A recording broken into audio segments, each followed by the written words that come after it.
I'm Dr. Rick Buck, and I've been a dentist for 18 years. Today, I want to show you the important parts of a procedure that a lot of people want to see. Okay, so today what we're going to be doing on this patient is cosmetic crowns, but what I say will also pretty much work for veneers. Now, this patient is not happy with a few things about her teeth. They look short, obviously. They can be much more normal size. The colors of her teeth don't match, and that's because her front two teeth are crowns that are on them, and they're slightly excessive gums, but you can't really tell that from her smile. Just in person I could kind of tell a little bit. And then you can also see what we call black triangles in her gums, and that's because her gums are too short in between her teeth. Also, she has a bridge on her upper left teeth that extends to her canines. We have to remove that bridge so we can get whatever we're doing here today to match the bridge as well. And the patient doesn't know this, but all she wants is a cosmetic smile. So we're gonna provide that for her. What we do is start by scanning her teeth. Now, when we scan the teeth, we take this scan and we send it to a lab technician. And the lab technician, what they do is they make a smile design of what they think they want the final teeth to look like. And so they'll print a model of that and they'll send that model to me, or I can just print it out from my printer. And what I'll do is I'll take an impression of the design of the cosmetic teeth. Now, the teeth I think are even going to look better than this in the end, but you'll see how we use this impression of the design and how it will help us make temporary teeth in just a moment. So that was all the first appointment and in between the first appointment. But now here at the second appointment, we've planned everything out, and I'm just going to tell you what we planned out as we do it. But here I am numbing up the patient, and you want to get them good and numb on both the front and the back side of the teeth. We're doing the bridge, so you want to go far back there too. And how we start this off is we remove the gums. So what we're doing is we're shaping the gums so that they are all in unison. Now, because the patient has some gums to trim back, and we are going to be manipulating the gums, and we want to make the teeth look longer anyways, we trim back the gums just a little bit, about maybe 2 or 3 millimeters across all the teeth. And we want to put the height, the zenith of is what we call it, the zenith of the gums.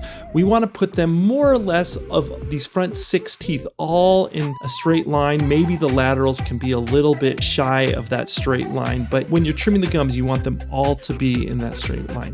Now, a lot of dentists, what they'll do is they'll refer to a specialist, but I've found that it doesn't need to be a specialist. In fact, I like it all to be done all at once in my office. I can make it look even better if I can do it this way. But after I have them exactly where I want to be, I start trimming the crowns and cutting off the crowns on the front teeth. It's kind of fun to do. You cut a slot through them, and then what we'll eventually do is pry off the pieces one at a time, and they'll kind of break free. After those have broken free, now what's underneath, I have to file down even more. So I have to file down the stump of the tooth that's left behind is called the prep. So I have to take the prep and I have to take the margin line down to that gum line that I've trimmed for myself. Now, the reason why this line is so important, it's called the margin. The reason why the margin is so important is you want that margin to be slightly underneath the gums in the end. But here I'm taking it right up to the gum line, and you'll see this why in a couple minutes.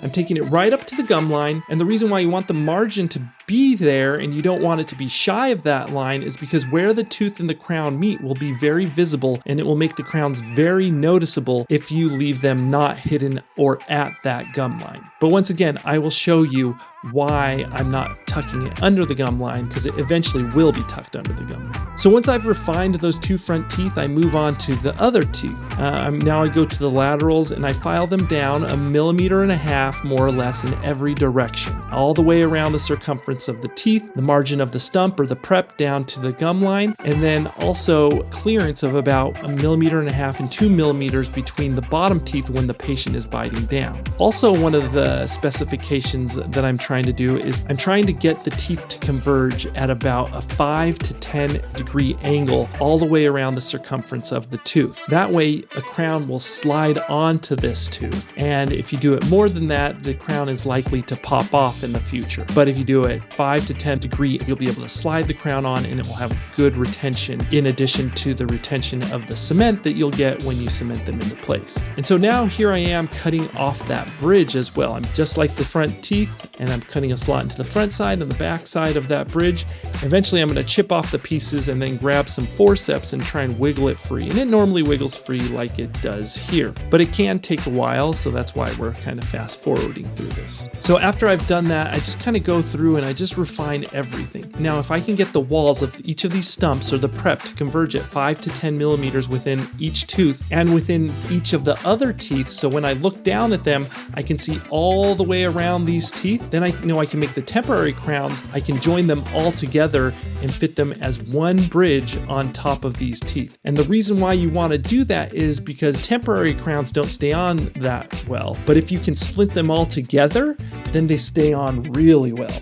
And if they stay on really well, then you have a happy patient. So the more teeth of these that you can get to splint together at once, the better. So now here are those teeth, and they're all filed down and they're ready for temporary crowns. Before I get to the most mind-blowing part, you need to watch my video on how to get your teeth stunningly white, or my video on the best way to brush, floss, and take care of your teeth to avoid bad breath, cavities, and gum disease, linked to at the end of this video. And all the best products, which are my products from those videos that will get you those incredible results, are linked to below in the description of this video. Now I take the impression of the design the lab made, and I fill it with temporary material that's kind of like a liquid, a thick liquid that I put into that tray, and I slide it over the teeth. And after a few minutes, all of that hardens. And as I take out the impression, you can see it leaves behind the temporary crowns that are on top of it. And you can already tell now that this is really starting to look nice. Now, those temporary crowns that are all splinted together, it will need some refining, but you can see it already looks good.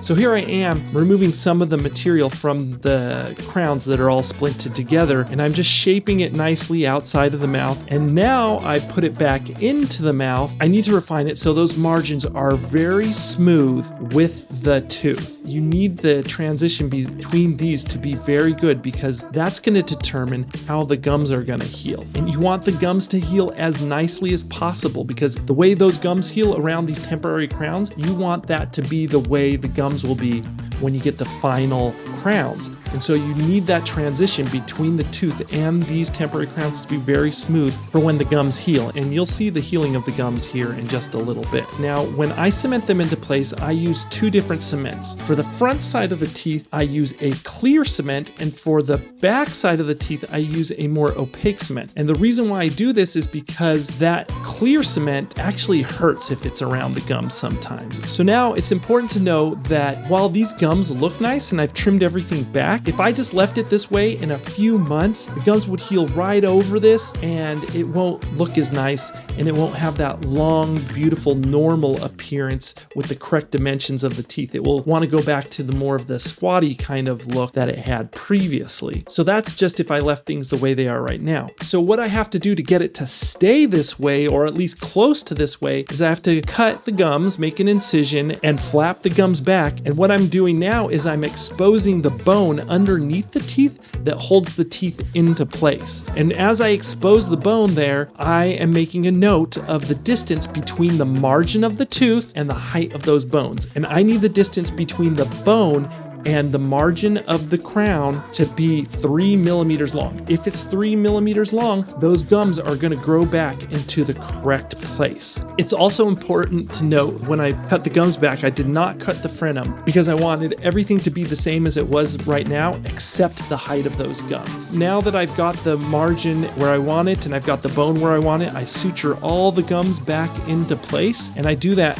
with a resorbable suture underneath each of the embrasures of the temporary crowns that I have splinted together. And that's pretty much it for the first appointment. You can see this is how they look when the patient leaves. Not too bad. In fact, things as far as the teeth go look much nicer than they did before. I can't say as much for the gums, they're pretty beat up, but over time, the gums, you don't realize how important they are. And now I have the patient come back in at least 2 months. So now you can see here, this is where the gums are going to be more or less. I was able to keep the shape of the gums right around my margins, cradling those margins just as I wanted to do. So now that I've seen this, I remove the temporary crowns and I take a scan of the teeth. And you can see the scan is pretty cool. You can see what everything looks like. So now I take this scan and I send it again to my lab. And the lab, they'll print out models, and then they'll make a model with the crowns on the model just like this. And I also send him pictures so he knows exactly where to put the teeth in relation to the patient's face. And I get a lot of pictures of the patient smiling so he knows where to put them. And so here's the design. Once again, it's pretty much the same design as the temporary crowns because he knows when he made them that these were going to be crowns in the end. So this saves him some work because he's already done the design for the most part, and he makes some tweaks. And so now all that we have left to do is have the patient back. And so this is everything that happens between that third and fourth appointment. So now we have the patient back one more time, and here we are taking off the temporary crowns. The gums still look beat up, yes, but don't worry, I will show you what the gums look like in the end. So we try on the crowns, and when we try on the crowns, we're looking for a few things. We want to make sure that they contact each other nicely so that floss snaps through them nicely and food won't get stuck in them. We also want to make sure the interior of the crowns fits nicely so that these seat all the way down to the margin so decay won't get up in between the crown and the tooth. And also we want to make sure they don't rock on the tooth internally because then they would loosen in time. And then we want to check and make sure the margins once again are smooth, and we want to make sure that the person's bite feels nice. And then we just let the patient look at these in their mouth and make sure that they approve of the cosmetics. Now the patient is ecstatic with the way these look. She already knew she was going to be ecstatic. She was ecstatic from the temporaries. And that's what's nice about having the temporaries already designed for the final. You know how the patient is going to like them. And if there's any adjustments that need to be done, it's predictable. You just tell the lab what those are going to be, and the patient knows that they're going to be patterned after those temporaries they're already happy with, or that they're going to be patterned after the temporaries plus the adjustments. But my patient had really no adjustments they wanted. And here is the patient with everything at the end of this appointment. Now you can see that this looks really nice. The gums are still a little bit beat up, and that's from the pressure from the temporaries that were going on them. But now here they are with the gums healed up. And you can see it is a beautiful smile. I prefer doing it this way over using a gum specialist because first of all, it's an extra and more expensive appointment for the patient, but second of all, I can cut back on the amount of appointments by trimming the gums and doing the preps all at once. Things turn out much nicer in my opinion that way, and it's just a much more concise and less confusing sequence of events for the patient as well. They just do it all at once,